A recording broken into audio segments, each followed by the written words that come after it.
नमस्कार दोस्तों। वर्ष 2001 था वो, जब गुजरात में भूकंप जैसी त्रासदी का भी सामना कर रही थी गुजरात सरकार, और अपने अंदर के उठा-पटक का भी सामना कर रही थी।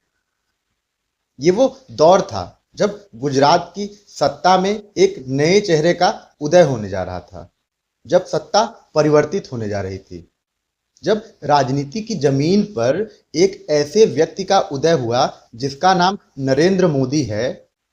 नरेंद्र मोदी ने एक ऐसा बदलाव किया अपने पूरे राजनीतिक जीवन काल में, जिसकी एक अमिट छाप छप चुकी है, और उसकी गूंज हमें आज भी सुनाई दे रही है उनके प्रधानमंत्री के तौर पे।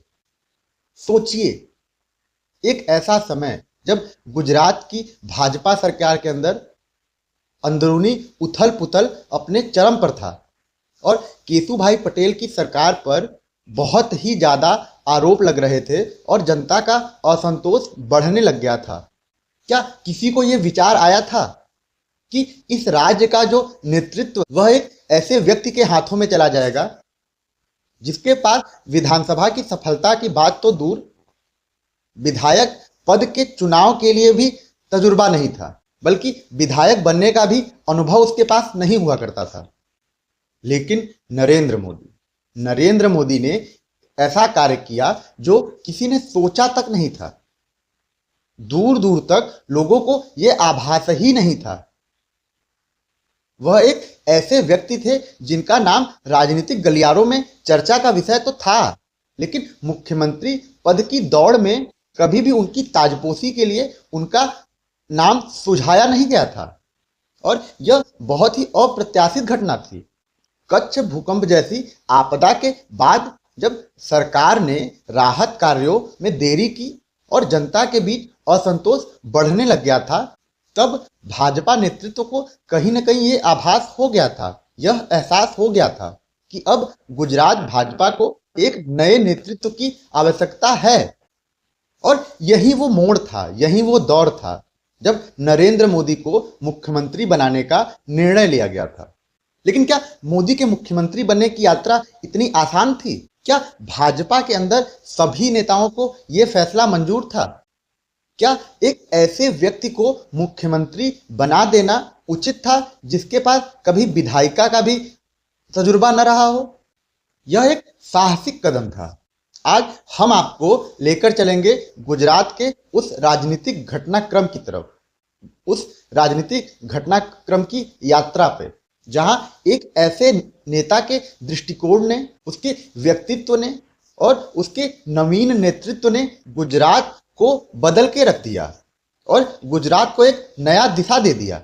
और आगे आने वाले समय में भारत की राजनीति में भी बहुत बड़ा बदलाव होने जा रहा था, जिसकी नींव सन 2001 में रखी जा चुकी थी, नरेंद्र मोदी को मुख्यमंत्री पद पे नामित करने के बाद।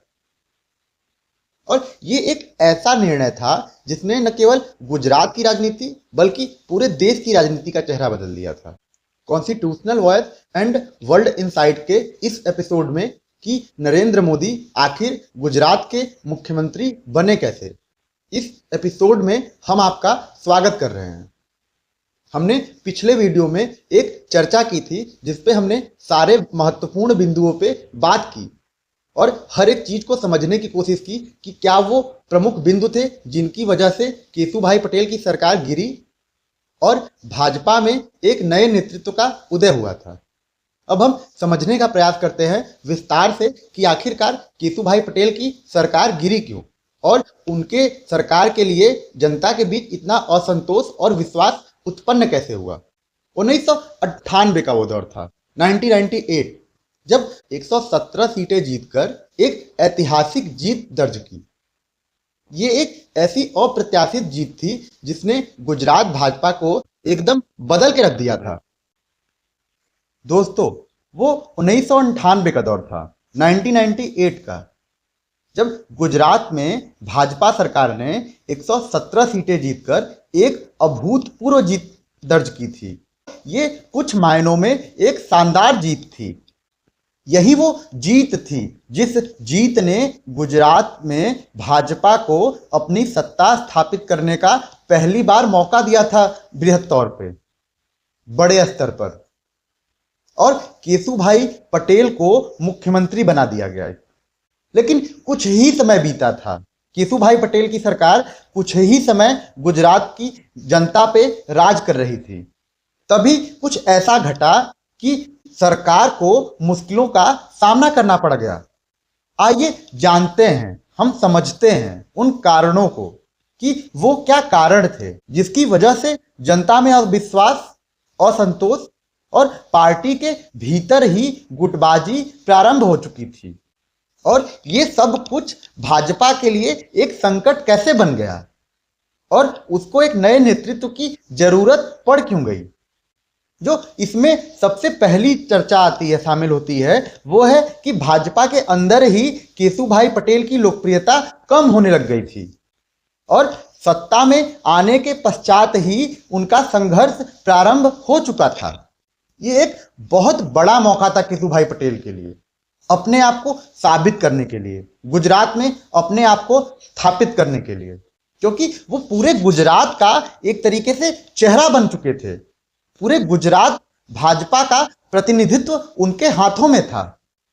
ये जो उनका पूरा मॉडल था, ये गुजरात मॉडल के तौर पे देखा जाने लग गया था। और इसी जीत ने, जो केशुभाई पटेल के नेतृत्व में भाजपा ने पाई थी, राज्य को विकास की एक नई दिशा देने का मोड़ किया और लोगों में उम्मीदें जगाई। और उन्होंने ये वादा किया कि गुजरात को अग्रणी राज्यों का दर्जा मिलेगा और वहां तक गुजरात को पहुंचाया जाएगा। शुरुआत में केशुभाई पटेल की सरकार से जनता की उम्मीदें क्या थी और केशुभाई पटेल की सरकार को आखिर समर्थन कौन कर रहा था। जब इसमें हम देखते हैं तो शुरुआती दिनों में भाजपा के अंदर और गुजरात सरकार के अंदर उन दिनों में सब कुछ सही चल रहा था और सरकार के नेतृत्व में कई लाभकारी योजनाओं का नींव रखा गया। विकास का एक नया पहिया दौड़ चुका था और साथ में ही कई समाज सुधारक कार्य अपना रंग भरना शुरू कर दिए थे, जो गुजरात भाजपा में भाजपा विचारधारा के बहुत ही कट्टर समर्थक माने जाते थे और जो उनके कोर कार्यकर्ता थे। उन्होंने केशुभाई पटेल का बहुत ही बड़े स्तर पर स्वागत किया था 1998 में।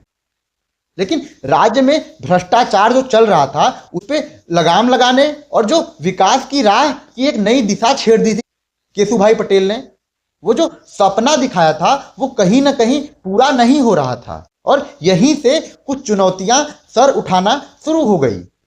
और केशुभाई पटेल का जो नेतृत्व था, जो गुजरात सरकार थी, उस पर प्रश्न चिन्ह लगना शुरू हो गया।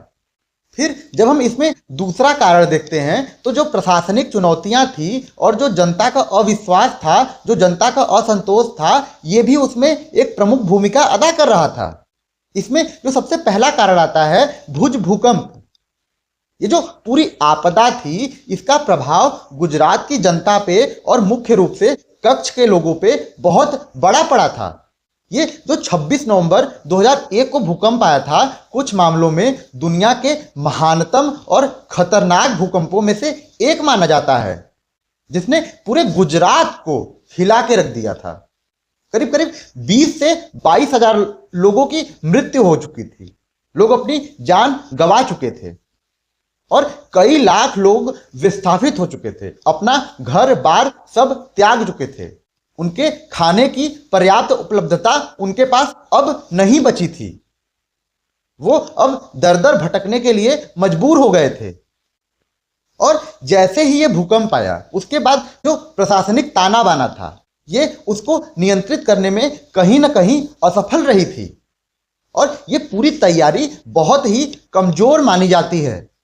पूरे जो राहत कार्य थे उसमें देरी हुई, जिसकी वजह से पर्याप्त समय में उचित जरूरी चीजें नहीं उपलब्ध कराई जा सकी और किसी भी व्यवस्थित राहत कार्य से दूर रखकर जो स्थानीय नागरिक थे, जो उनकी उस समय की जरूरत थी, उसको प्रशासनिक जिम्मेदारियां पूरी नहीं कर पा रही थी, प्रशासनिक ताना बाना पूरा नहीं कर पा रहा था।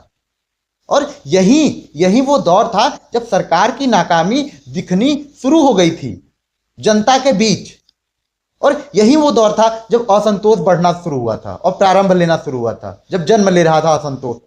रुकने का सही व्यवस्था न होना और खाद्य का सही व्यवस्था न होना राज्य के उन नागरिकों के लिए जो कच्छ भूकंप में प्रभावित हुए थे, उनके लिए एक बहुत बड़ी त्रासदी के रूप में यह भूकंप साबित हुई। और जनता में एक प्रकार का गुस्सा और आक्रोश जन्म लेना शुरू हो गया था। फिर इन सब वजहों से सूखा भी कहीं कहीं प्रभावित कर रहा था और पानी की समस्या भी साथ में ही बाकी जगहों में गुजरात के लोगों को प्रभावित करना शुरू कर दिया था। इसके कारण गुजरात के कई हिस्सों में बहुत बड़ा सूखा पड़ा, जिससे राज्य में पानी की गंभीर समस्या उत्पन्न हो गई और लोग पानी के लिए तरसने लगे। और इन सब वजहों से जो कृषि था वो भी एकदम ठप पड़ चुका था। लोगों को खेती करने के लिए पर्याप्त पानी न मिलने से जो गुजरात का खेती का उत्पादन था वो सबसे नीचे स्तर पे आ गया, जिससे किसानों को बहुत ही मुश्किलों का सामना करना पड़ा था उस समय। और कृषि संकट और जो ये पानी का संकट था उसकी वजह से गुजरात सरकार को आर्थिक तौर पर भी काफी नुकसान हुआ था, जिससे सरकार की आलोचना प्रारंभ हो गई। और लोगों ने तो यहां तक आरोप लगाया सरकार पर कि इस विपदा में सरकार सही से निपटने के लिए तैयार नहीं थी और नाकाम रही। ये जो पूरा कारण था, ये प्रारंभ में एक नींव बना रहा था गुजरात में सत्ता परिवर्तन का। और यही वो दौर था जब गुजरात सरकार के खिलाफ, जब केशुभाई पटेल की भाजपा सरकार के खिलाफ गुजरात की जनता का अविश्वास बढ़ना शुरू हो गया। फिर जैसे जैसे ये हो रहा था, पार्टी के अंदर भी उठापटक चल रही थी, नेतृत्व पर सवाल उठने प्रारंभ हो गए थे। और ये जो असंतोष का माहौल है ये भाजपा के अंदर भी मंडराने लग गया था। कुछ नेता तो अब ये मानने को मजबूर हो गए थे कि केशुभाई पटेल का नेतृत्व अब गुजरात के विकास के लिए पर्याप्त और उचित नहीं है। उन्होंने खुले तौर पे जो सरकार की गलतियां थी, जिस कार्य को सरकार करने में विफल रही, उनकी आलोचनाएं शुरू कर दी और नेतृत्व परिवर्तन की जो मांग है उसको एक नई दिशा दे दी। छोटे नेता तो ठीक है, जो भाजपा के वरिष्ठ नेता हुआ करते थे, केशुभाई पटेल की सरकार से असंतोष होकर वो खुद आवाज उठाना शुरू कर दिए थे और नेतृत्व परिवर्तन की मांग शुरू हो गई थी उनके द्वारा। और नेताओं का ये मानना था कि अब गुजरात को एक मजबूत और एक साहसी और एक बेहतर नेतृत्व की बहुत ही आवश्यकता हो गई है। ये जो पूरे वरिष्ठ नेता थे जो असंतुष्ट हो चुके थे केशुभाई पटेल की सरकार से, और ये जो भाजपा के अंदर गुटबाजी और जो नेताओं का अपना संघर्ष था एक दूसरे को पीछे छोड़कर आगे बढ़ने का, ये बहुत ही भारी पड़ा गुजरात भाजपा पर।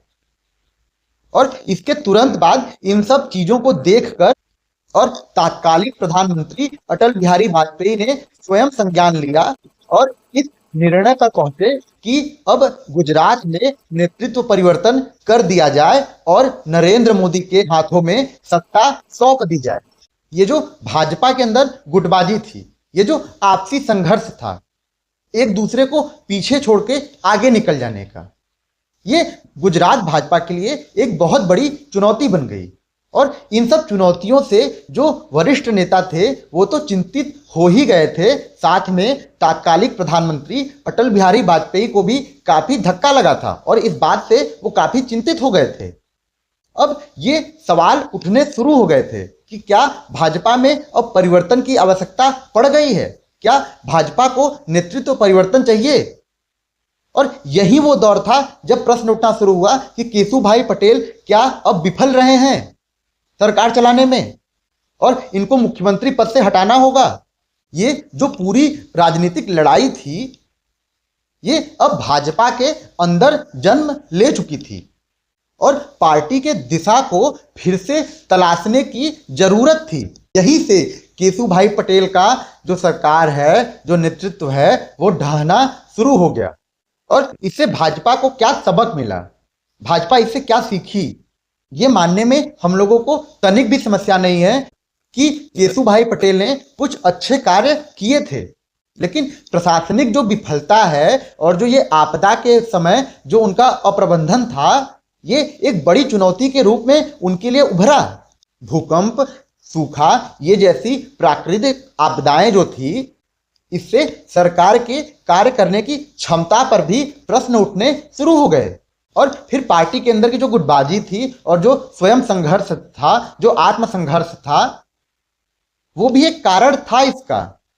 और यही सब जो राजनीतिक अस्थिरता है, इसी वजह से नरेंद्र मोदी के चुने जाने का फैसला लिया गया और नेतृत्व परिवर्तन की बात सबके सामने रखी गई। क्या आपको लगता है कि समय रहते भाजपा को नेतृत्व परिवर्तन कर लेना चाहिए था, या केशुभाई पटेल की सरकार को थोड़ा और समय देना चाहिए था कि वो अपने आप को साबित कर पाते कि वो एक बेहतर मुख्यमंत्री के तौर पे गुजरात की सेवा करेंगे और गुजरात को विकास के नई दिशा की तरफ ले जाएंगे। हम बात कर रहे थे कि आखिरकार नरेंद्र मोदी 2001 में गुजरात के मुख्यमंत्री बने कैसे, उसके पीछे के कारणों के बारे में बात कर रहे थे और उसको हम विस्तार से समझने का प्रयास कर रहे हैं। ये उसका पहला हिस्सा था। हम अब अगले वीडियो में दूसरे हिस्से पे बात करेंगे, साबरमती उपचुनाव जो सितंबर 2001 में हुआ था। हम देखेंगे कि किन कारणों से ये चुनाव हुआ था और इसका गुजरात के सत्ता परिवर्तन में किस तरीके से भागीदारी थी। Constitutional voice and world insight के इस एपिसोड में कि नरेंद्र मोदी मुख्यमंत्री बने कैसे, ये हमारा दूसरा एपिसोड था। हम अगले एपिसोड के बारे में फिर से बात करेंगे। आज के लिए धन्यवाद।